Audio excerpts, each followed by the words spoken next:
Hi friends, welcome to my YouTube channel Mahitha vlogs. ఈరోజు నేను మీకు ఎంతో టేస్టీగా ఎంతో క్రిస్పీగా ఉండే ఆనియన్ పకోడా ఎలా చేయాలో మీకు చూపిస్తాను.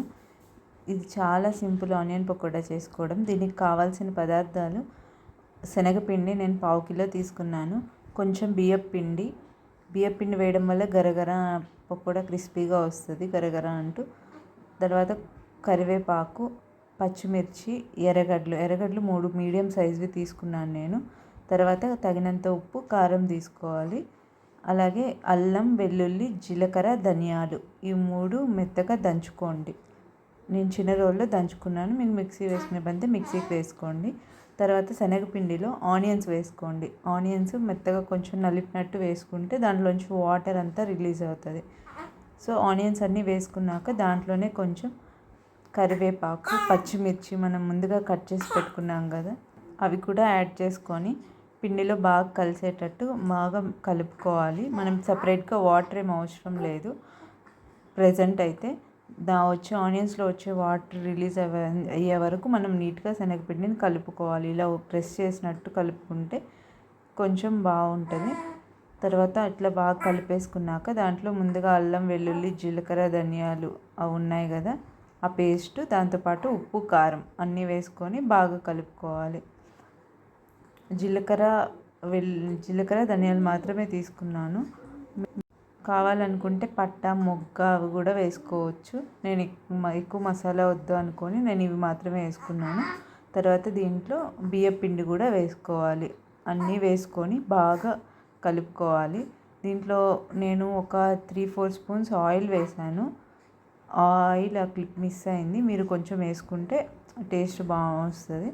సో ఆయిల్ వేసుకొని బాగా కలుపుకున్నాక తర్వాత కొంచెం వాటర్ పోసి కలుపుకోండి. ఎక్కువ వాటర్ అయితే పట్టదు, ఎందుకంటే ఆనియన్స్ నుంచి ఎక్కువ వాటర్ రిలీజ్ అవుతుంది కాబట్టి మనం సపరేట్గా ఎక్కువ వాటర్ అయితే పట్టదు. సో కొంచెం వాటర్ వేసుకోండి. వాటర్ వేసుకొని బాగా గట్టిగా కలుపుకోండి. మరీ మెత్తగా ఉంటే పకోడా బాగోదు అంతగా.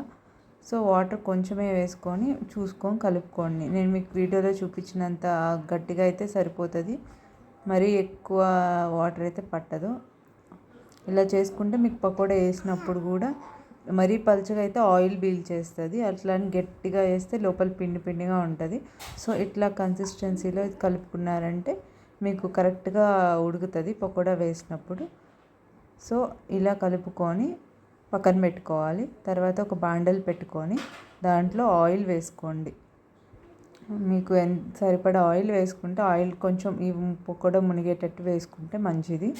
సో ఆయిల్ వేసుకొని ఆయిల్ బాగా కాలాక కొంచెం పిండి తీసుకొని ఆయిల్లో వేసుకోవాలి. మీలో ఎంతమందికి పకోడా ఇష్టమో కమెంట్ చేయండి. వేడిగా పకోడీ వేసుకొని చల్లని వాతావరణంలో తింటే భలే ఉంటుంది.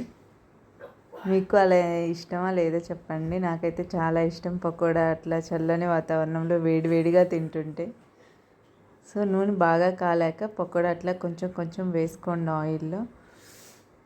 మరీ పెద్దగా వేస్తే లోపల ఉడకదు, అట్లా అని మరీ పలుచగా వేస్తే అంటే మరీ పొడిగా వస్తాయి. కొంచెం మీడియంగా వేసుకోండి. వేసుకొని ఆయిల్లో బాగా కాలనివ్వాలి.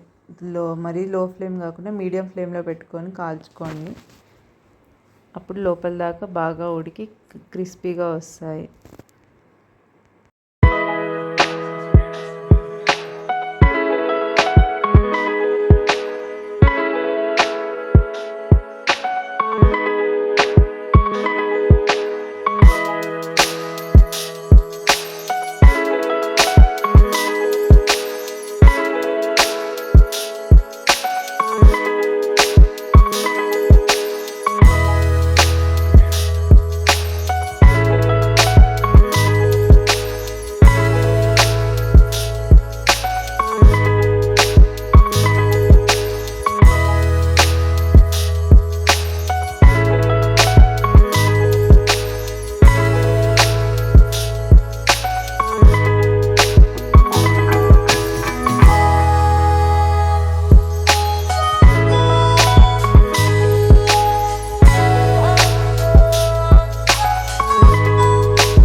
ఎంతో టేస్టీగా ఉండే ఆనియన్ పకోడా రెడీ. ఒకసారి మీరు ట్రై చేసి మీకు ఎలా వచ్చిందో వీడియో నచ్చినట్లయితే please like, share and subscribe to my channel. Thank you for watching.